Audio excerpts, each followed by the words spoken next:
Mas antes de entender as operações do intelecto, nós precisamos entender um pouquinho dos sentidos. Tá?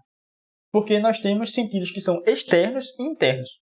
Os sentidos que são externos são esses que nós normalmente sabemos, né? Visão, tato, olfato, audição, né? Paladar. Né? Então, são 5 sentidos externos. Tá? E a experiência mostra que eles existem. E São Tomás vai comentar que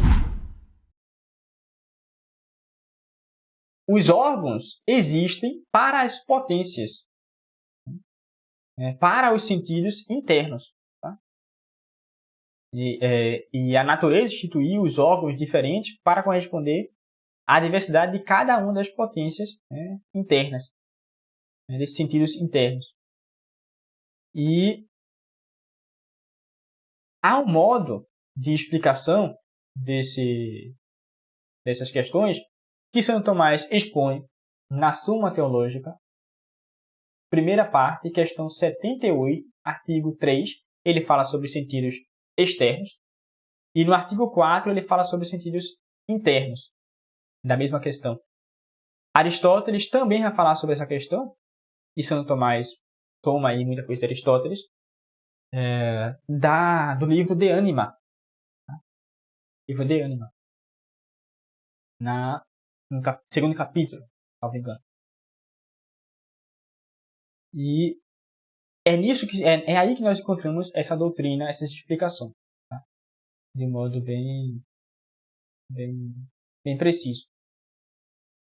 Bom, os sentidos externos, nós podemos distinguir eles. Tá? Eles são aqueles que recebem, né? São afetados, tá? Pelas coisas, né? Do mundo. Então, tudo aquilo que eu conheço no mundo, de algum modo, os sentidos que são externos, eles vão perceber, vão captar. Tá? Tudo que nos vem do mundo vem através dos sentidos. E, por sua vez, nós podemos distinguir sensíveis próprios, sensíveis comuns e sensíveis por acidente. Os sensíveis próprios são aqueles objetos da sensação, objetos particulares, que cada um dos sentidos externos se refere. Então, o gosto, né, ao paladar, o som ao ouvido, tá? A cor à visão. Sensíveis comuns são aqueles que são apreendidos por vários sentidos ao mesmo tempo. Então, por exemplo, quando se apreende a extensão, não é? Quando eu vejo uma extensão colorida, eu aprendo ali várias coisas. E os sensíveis por acidente são aqueles... não é que eles são, por si, diretamente apreendidos pelos sentidos, mas eles estão ligados às coisas que efetivamente são sentidas. Então, por exemplo, né? A cor, quantidade, qualidade, e por aí vai. Esses são sensíveis por acidente ligados às coisas mesmas. E o conhecimento sensível tem como termo as suas qualidades objetivas, que são aprendidas por eles, né? Pelos sentidos externos. E como havia dito, Aristóteles, ele apresenta essa exposição dos sentidos, São Tomás segue ele, e eles explicam que tudo aquilo que me vem do mundo, eu sou marcado por uma paixão. Né? A paixão, nós vimos, é o sofrer alguma coisa. Então, isso faz com que eu tenha uma marca daquilo que é exterior. Então, se eu sou, por exemplo, se um fogo, né, me queima, eu fico padecido, eu sofro essa ação de modo exterior. Mas isso não termina aí, porque eu posso fazer considerações sobre essas coisas. E é justamente aí que vem os sentidos internos. Tá? Justamente aí que vem os sentidos internos. Que São Tomás toma esses sentidos internos como 4. O senso comum, a imaginação, a estimativa e a memória. Ele toma eles como uma justificação a priori. E ele vai apresentar 2 motivos para isso na Suma Teológica, na questão que havia comentado. Na questão 78, primeira parte, 78, artigo 4. Vocês podem conferir lá a justificativa que ele dá, a justificativa a priori.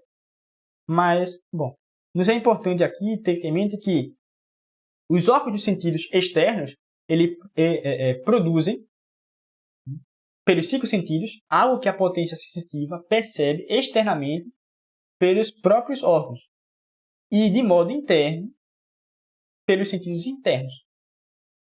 Então, esses 4 sentidos internos, a saber, senso comum, a imaginação, a estimativa e a memória, eles são sentidos internos que o animal, em geral, possui. Tá? No caso aqui, nós vamos ter uma distinção de respeito à estimativa, que no homem será cogitativa. Mas todos os animais possuem isso. O que é o senso comum? É a potência sensitiva interna que cumpre uma tríplice função. Uma função de perceber os sensíveis comuns, fazer a reflexão sobre essa atividade sensível e discernir e comparar esses objetos entre os vários sentidos. Então, o senso comum ele vai ter uma função de dar unidade aos sentidos, que são diversos. Eu consigo, por exemplo, saber que o granulado, o adocicado, a brancura se refere ao doce beijinho, né? Ou brigadeiro, sei lá, vamos dizer brigadeiro. Né? Consigo perceber que aqueles acidentes fazem parte dele porque o senso comum me possibilita justamente fazer essa unificação entre essas várias coisas que me chegam. Né? Essas várias sensações que me chegam. Isso é o senso comum. A imaginação, também chamada de fantasia, é própria dela imaginar sobre imagem. Ou seja, é própria dela a criatividade. Fazer associação entre imagens. Reproduzir e produzir imagens. Então, isso é característica, por exemplo, de poetas, né, artistas, e por aí vai. E a imagem nada mais que uma figura, né, representa a figura da coisa particular. A imagem é uma semelhança da coisa particular. Por outro lado, nós temos também que a imagem sempre é do hic et nunc, né, do aqui e do agora. Nós temos também a estimativa e a cogitativa. Se reduz a mesma coisa, entre aspas, melhor, ao sentido mesmo, mas no homem ao mesmo sentido, mas no homem é cogitativo, se chama cogitativa, e no animal se chama estimativa. Por quê?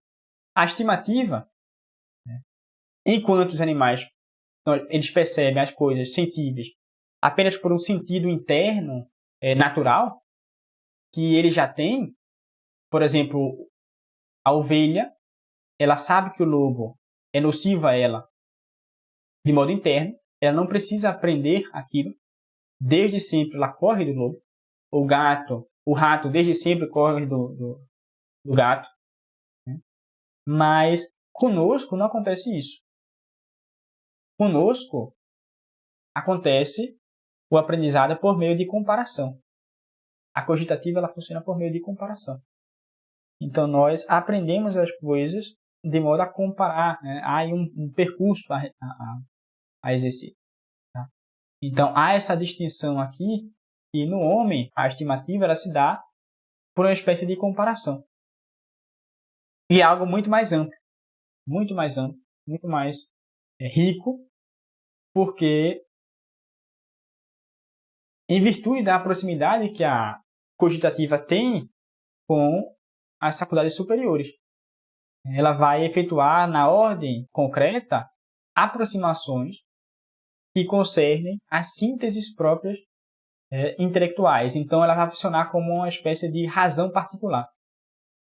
Algumas coisas, por exemplo, né, se eu tivesse uma faca, né, colocando aqui no pescoço, A cogitativa, ela consegue perceber de modo muito rápido que isso faz mal, isso é uma coisa ruim, de modo concreto, ela percebe que isso é uma coisa ruim para a minha sobrevivência, que é perigoso, que eu tenho que ter um alerta nisso. Essa é a cogitativa. E por último, a memória, que na expressão singular de Aristóteles, ela é aquilo que age enquanto razão do passado, sobre a razão do passado. Então, ela conserva as formas das coisas, imagens sensíveis percebidas através dos sentidos externos, sobre a razão de passado, coisa que já aconteceu.